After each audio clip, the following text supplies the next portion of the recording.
पूरे देश में लंकापति रावण के पुतले को बुराई पर अच्छाई की जीत के प्रतीक के रूप में जलाया जाता है।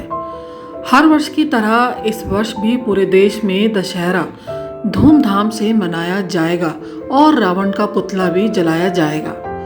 पर क्या आपको पता है कि पूरे देश में एक शहर ऐसा भी है जहां सालों से ना तो दशहरा मनाया गया है और ना ही रामलीला का आयोजन किया जाता है, बल्कि इस गांव में रावण का पुतला फूंकने वाले लोग मौत के मुंह में चले जाते हैं। जी हाँ, हम बात कर रहे हैं हिमाचल प्रदेश के बैजनाथ की, जहां पर लंकापति रावण के पुतले को जलाना महापाप समझा जाता है, बल्कि उसकी पूजा की जाती है।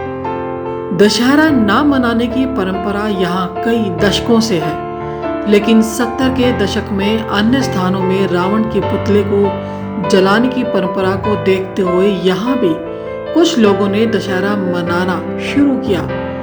इसके साथ ही स्थान भी चुना गया बैजनाथ मंदिर के ठीक सामने का एक खुला मैदान।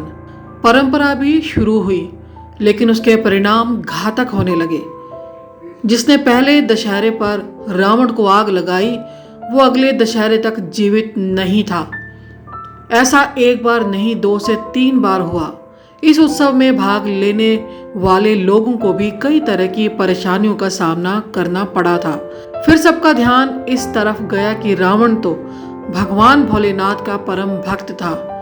कोई देव अपने सामने भला अपने भक्त को जलता हुआ कैसे देख सकता है। फिर क्या था, यह परंपरा यहाँ बंद हो गई। बैजनाथ में भगवान भोलेनाथ का हजारों वर्ष पुराना मंदिर है। इस मंदिर में वो शिवलिंग है जिसे महादेव ने रावण को उसकी हजारों वर्ष तपस्या से प्रसन्न होकर दिया था। ऐसा कहा जाता है कि यहाँ रावण ने एक पैर पर खड़े होकर तपस्या की थी, इसलिए यहाँ दशहरा नहीं मनाने का मुख्य कारण रावण का भगवान शिव का परम भक्त होना था। कि पौराणिक गाथाओं के अनुसार तो बहुत लंबी कहानियां हैं, पर प्रेजेंट में जो हमारे देखते देखते मेरी 50 साल उम्र है, तो उसमें जहाँ पर कई सुनियार आए जिन्होंने यहाँ शिवनगरी बैजनाथ में अपना व्यवसाय शुरू किया, पर कोई भी जो है 6 महीने से ज़्यादा यहाँ अपना व्यवसाय नहीं जमा पाया और अंत में उसकी व्यवसाय की बहुत बुरी हालत हुई। तो इस कारण कुछ कहानी ऐसी हैं, जैसे विश्वकर्मा भगवान को जब लंका बनाने के बाद जो भेंट आदि दी थी उससे कुछ जुड़ी हुई हैं।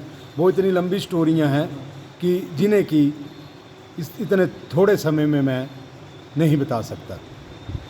ऐसा भी संभव है क्योंकि हमारे देखते जहाँ पर रामलीला हुई, 3 बार मेरी याद में यहाँ रामलीला हुई, और रावण को जिस भी शख्स ने आग लगाई उसका बाद में जो है बर्न केस ही हुआ।